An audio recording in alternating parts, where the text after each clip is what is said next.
Hello guys, आप सभी का स्वागत है मेरे साथ मेरे इस नए चैनल पे।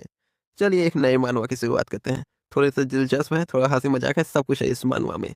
देखिएगा, थोड़े मिनट बोरिंग भी लग सकता है, मगर बाद में बहुत हंसी मजाक है इसमें। चलिए शुरुआत करते हैं। कहानी की शुरुआत होती है, हमें हमारे एमसी को दिखाया जाता है, जो एक छोटे से नाइफ के साथ कुछ कर रहा होता है। हमारा एमसी बताता है, बचपन में आया हुआ ये मेरा पहला हथियार है, जो मेरे पिता ने मुझे दिया था। मैं 10 साल का हूँ और मेरा पिताजी एक मूर्तिकार थे, जिन्होंने मुझे एक अच्छा इंसान बनना सिखाया। पूरे 10 साल लग गए मुझे इस मूर्ति को बनाने में। यह मूर्ति मेरे स्वर्गीय पिता की है, जो एक लंबी बीमारी के कारण स्वर्ग सिधार गए हैं।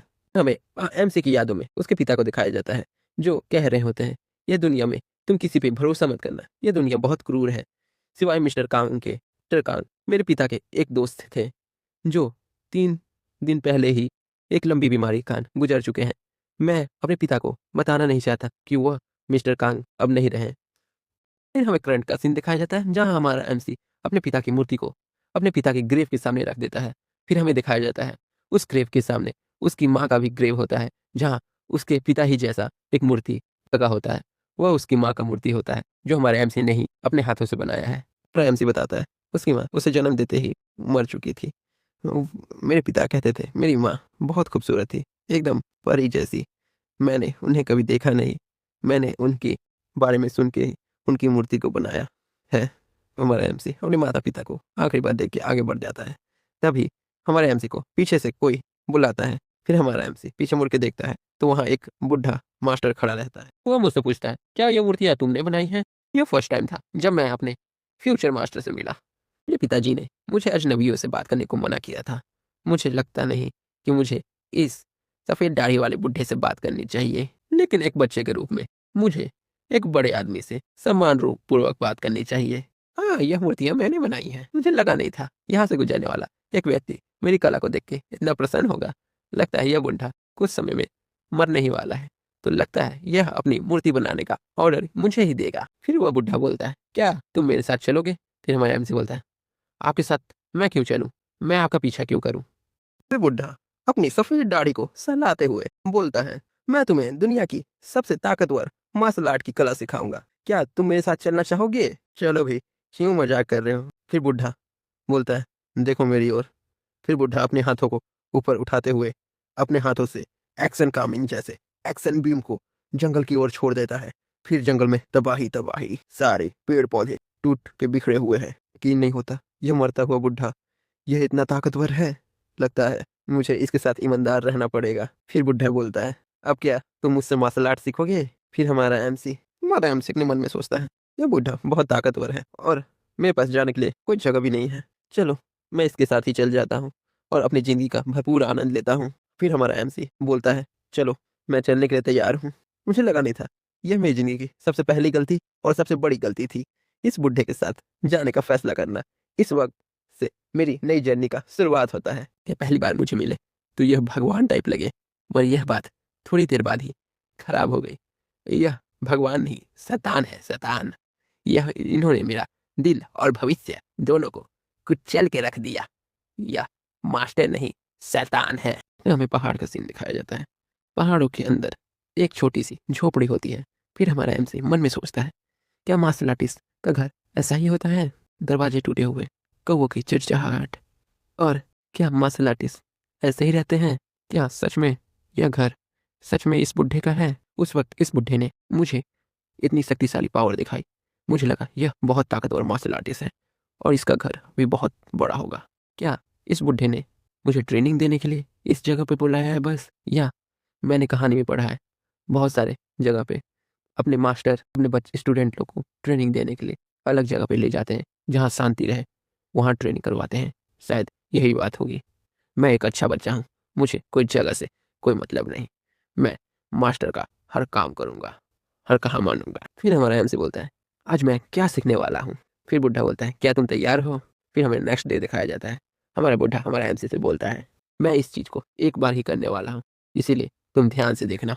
चावल के दाने मजबूत बहुत होते हैं, मगर यह नाजुक भी बहुत होते हैं। इन्हें हल्के और कोमल तरीके से धोना है।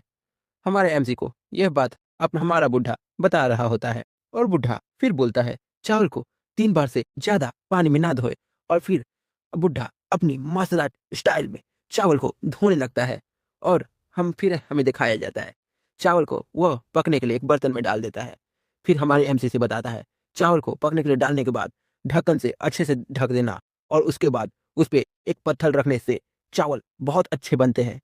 यह बात हमारा एमसी ध्यान से सुन रहा होता है और वह बोलता है अलग अलग भोजन बनाने के लिए अलग अलग तरीके यूज किए जाते हैं। सब्जी आदि मांस टोफू और अलग अलग प्रकार के सब्जियों के लिए यूज किया जाता है। सभी सामग्री को एक साथ तेल में डाल के उसे थोड़ी देर तक हिलाना पड़ता है और थोड़ी देर बाद सारी सब्जियां एक साथ मिक्स होके एक सुगंध और उसका खाने में टेस्ट एक ना हो जाए तब तक वो खाना खाना नहीं होता।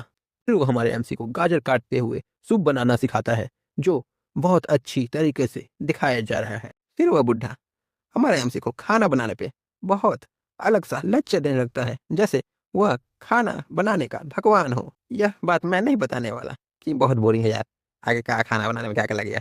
चलो आगे बढ़ते हैं। सब बात सुनकर हमारा एमसी अपने मास्टर से बोलता है क्या मास्टर आप एक बावर्ची हो? क्या दुनिया में ताकतवर बनने के लिए खाना बनाना आना जरूरी है? फिर हमारा बुढ़ा बोलता है तुम मेरी बात को अच्छे से नहीं समझ रहे हो। यह एक lightning dragon flying thunder sword है। इस आर्ट को सीखने के लिए बहुत कुशल और नाजुक हाथों की जरूरत होती है। यह और इसे हासिल करने के लिए असाधारण अंतर्दृष्टि की आवश्यकता होती है। खाना बनाना तुम्हारी कला को अच्छी तरह से निखारेगा। फिर हमारा एमसी अपने मन में सोचता है यह जो कुछ कह रहा है मुझे बहुत फिजूल का लग रहा है मगर इस आर्ट का नाम बहुत भयंकर लग रहा है। फिर हमारा बुढ़ा बोलता है क्या तुम इसे करना चाहोगे? हमारा एमसी बोलता है करना जरूरी है। अब मैं जब सोच रहा हूँ तब मुझे लगता है इस बुढ़े से पीछा छुड़ाने का यही सही मौका है। फिर हमारा एमसी खाना बनाने लग जाता है। वो बुढ़ा हमारा एमसी से खाना बनवाता रहता है। फिर हमारा एमसी खाना बना के टेबल पे दे देता है। फिर वो बुढ़ा बोलता है आज तो लग रहा है खाना तुमने अच्छा ही बनाया है। फिर हमारा एमसी बोलता है गुरुजी खाना बनाने के बारे में छोड़िए, ये टेबल लगाने की जिम्मेदारी भी मुझे ही क्यों करनी पड़ रही है? और आपको शर्म नहीं आता? एक बच्चे से ये सब काम करवा रहे हैं और अपने घोड़े बेच के बैठे रहते हैं। और कुछ काम कर लिया कीजिए, आप इतने भी बूढ़े नहीं हैं। यह बात सुन के हमारा बुढ़ा हमारे एमसी को पीटने लगता है। उस दिन हमारा एमसी बताता है यह मेरा मास्टर नहीं, यह मेरा मालिक है, मैं इसका नौकर हूँ। यह बात मुझे उस दिन पता चली मैं किस दलदल में फंस गया। यह तो बहुत ही बुरा फंसा। उस दिन मुझे पता चला एक मुक्के से सारा काम हो सकता है। हमारी एमसी की आवाजें घर से बाहर तक आ रही थी। उसके मालिक ने उसे कुत्ते की तरह मार रहा था। यह बुढ़ा बहुत ही चालाक है, साला एक नौकर खरीद के ले आया जैसे लग रहा है। हमारा एमसी एक नौकर बन के फंस गया एक बुढ़े की चाल में। चलिए आगे बढ़ते।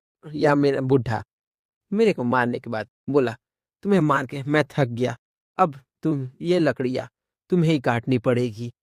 हमारा एमसी जी मालिक मैं ही काटूंगा मालिक। हमारा एमसी अपने मन ही मन बोलता है धिक्कार है उस बुढ़े पे, उस बूढ़े ने मेरी कोमल त्वचा पे कैसे ऐसे मारा। हमारा एमसी कब कब आते हुए ये सब अपने मन में सोच रहा होता है। फिर हमारा एमसी यह बोलता है यहाँ तो कुल्हाड़ी ही नहीं है, मैं लकड़ी कैसे काटूंगा? क्या मुझे यह बात इस बुढ़े से पूछनी चाहिए? हमारा एमसी बहुत कांप रहा होता है और बोल रहा होता है लगता है मैं यह बात इस बुढ़े से पूछने जाऊंगा तो यह बुढ़ा मुझे मार ही डालेगा। लगता है मुझे इस बुढ़े से सम्मान पूर्वक पूछना चाहिए यह बात। फिर हमारा एमसी बुढ़े पास जाता है और बोलता है स्वामी जी कुल्हाड़ी कहाँ है? क्या मैं लकड़ियां हाथ से काटूंगा? क्या आप ये सब लकड़ी हाथ से काटते हो? फिर हमारा बुढ़ा बोलता है अबे छोकरे, लग रहा है तेरा दिमाग अभी तक ठिकाने पे नहीं आया है, लग रहा है तू अभी और पिटेगा मुझसे। हमारा एमसी बोलता है क्या मैं इन लकड़ियों को अपने मुक्कों से मार के तोड़ूं जैसे आपने मेरे कोमल त्वचा को मार मार के अपने मुक्कों से लाल किया था वैसे ही? फिर हमारा बुढ़ा तुम और मार खाना नहीं चाहते तो अपना मुंह बंद रखो और मुझे ध्यान से देखो। फिर हमारा बुढ़ा एक छोटी सी चाकू निकाल लेता है पता नहीं कहाँ से, जैसे बाहुबली अपने हाथों से निकालते रहता है। फिर हमारा एमसी के सामने वह छोटी चाकू दिखा दिखा के शो ऑफ कर रहा होता है। फिर हमारा एमसी बोलता है ये बुढ़ा लग रहा है पगला गया है, एक छोटी सी चाकू को पकड़ के इतना शो ऑफ काहे कर रहा है, जैसे ये इसके हाथ में चाकू नहीं कोई खजाना है अलादीन का। यह बुढ़ा को शर्म तक नहीं आ रही है एक बच्चे के सामने शो ऑफ करने में। यह बुढ़ा सच में परवड़ है। यह बात बोलते बोलते हमारा एमसी अपने मुंह पे हाथ रख लेता है, क्योंकि यह बात उस बुढ़े को ना सुनाई दे। क्योंकि यह बात उस बुढ़े को पता चली तो वह बुढ़ा फिर अपने मुख को की बारिश हमारे एमसी के कोमल त्वचा पे करेगा। तो वह बुढ़ा हमारे एमसी से बोलता है, मुझे ध्यान से देखो। हमारा एमसी उस बुढ़े को इतने ध्यान से देखता है कि पता नहीं वो क्या देख रहा है। फिर वह बुढ़ा इस चाकू को लेकर के अपने धीरे से इस चाकू को लकड़ी पे चलाता है और यह लकड़ी अचानक से दो टुकड़ों में कट जाती है। आई ये क्या देख लिया, हमारा एमसी बोलता है। अरे बाबा रे बाबा। फिर हमारा एमसी इसे देख के चौंका ही रहता है। उसका मुंह खुला का खुला रहता है, जैसे मक्खी मच्छर सारा उसके अंदर घुस जाए, फिर भी उसका मुंह बंद नहीं होगा। उसने ये क्या देख लिया बाबा। फिर वह बुढ़ा हमारे एमसी को चाकू देके बोलता है, अब तुम भी काटने का प्रयास करो। शो ऑफ करते हुए यह बुढ़ा हमारे एमसी को बोल रहा होता है। हमारा एमसी बोलता है, क्या मैं यह कर भी सकता हूँ? फिर हमारा बुढ़ा बोलता है, क्यों नहीं, इसमें तो आंतरिक बल की भी आवश्यकता नहीं होती।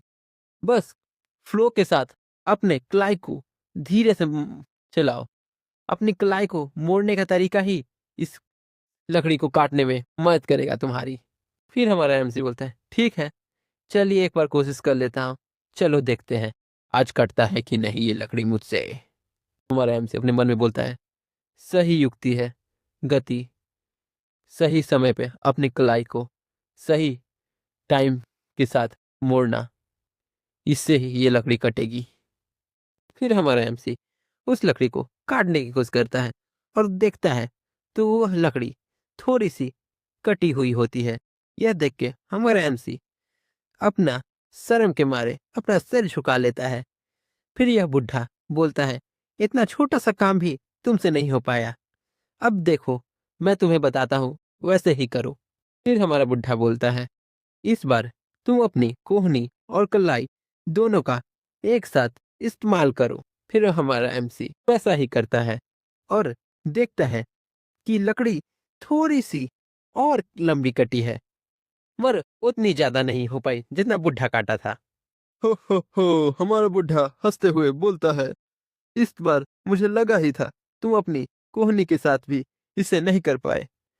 ठीक है, इस बार अपने कंधे, कोहनी और कलाई तीनों का इस्तेमाल एक साथ करो, फिर तुम देखो यह कटती है कि नहीं।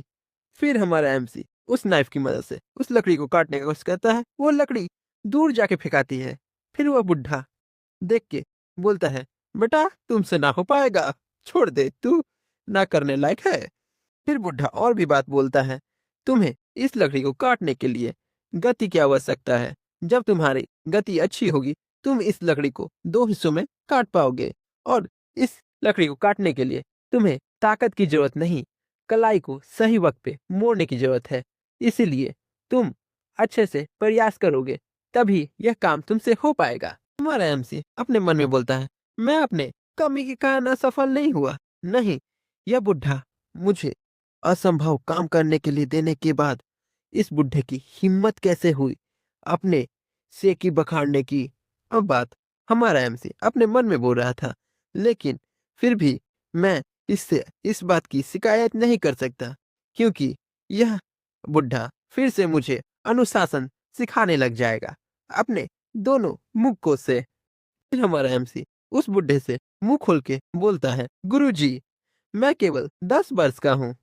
यह बोलते हुए हमारा एमसी अपने मन में बोलता है, मुझे इस बुढ़े से बात करते वक्त भी ध्यान देनी होगी, क्योंकि यह बुढ़ा मुझे फिर से पीट सकता है। हालांकि मैं मानता हूँ मैं एक जीनियस लड़का हूँ, मगर मेरा शरीर अभी बहुत कमजोर है और छोटा है। मैं यह छोटी सी चाकू से यह लकड़ी को नहीं काट सकता। मुझे कोई बड़ी सी मजबूत सी चाकू चाहिए जिससे मैं यह लकड़ी काट सकता हूँ। कृपया मुझे कुछ और दीजिए। हमारा बुढ़ा हमारे एमसी की यह बात सुनकर अपनी दाढ़ी को बड़ी ही स्टाइल से सहलाते हुए बोलता है, बड़ा और मजबूत हाँ रुको, मेरे मेरे पास कुछ ऐसा है, मैं तुरंत अभी आता हूँ, बोलकर हमारा बुढ़ा अपने झोपड़ी के अंदर चला जाता है और कुछ ढूंढने लग जाता है। इसकी आवाज बाहर तक आती है। इतनी आवाज सुनकर हमारा एमसी बोलता है, अरे ये बुढ़ा क्या ढूंढ रहा है। फिर हमें बुढ़े को दिखाया जाता है जो एक कुल्हाड़ी लेके एकदम विलन टाइप पोज में खड़ा हुआ रहता है और एकदम भयंकर लग रहा होता है यार।